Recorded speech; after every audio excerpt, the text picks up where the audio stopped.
Welcome back, and in this section I will tell you how to remove ingrown hair on your face.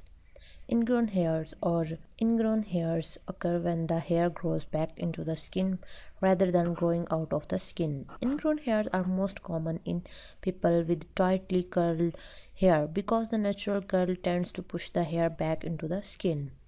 They are more common in areas where hairs have been removed, especially after shaving, tweezing, or waxing.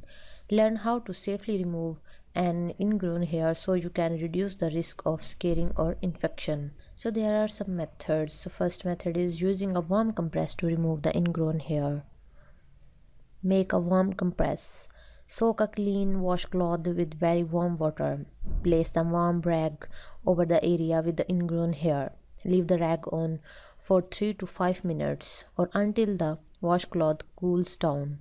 Repeat at least 3 to 4 times before doing anything else to the ingrown hair.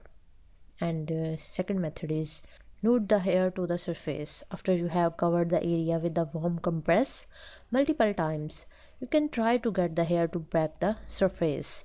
Very carefully. Use a pair of tweezers to gently knead the ingrown hair to the surface.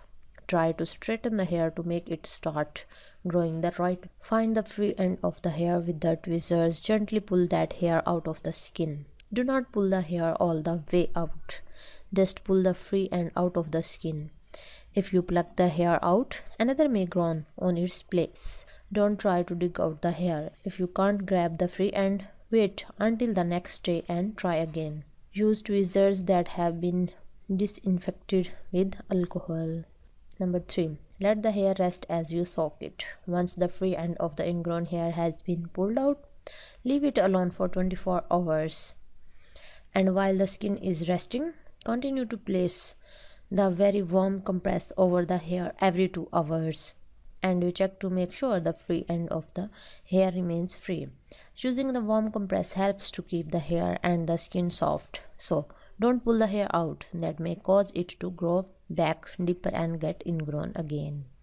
And in the next lecture I will tell you using home remedies to treat ingrown hairs. So see you in the next lecture.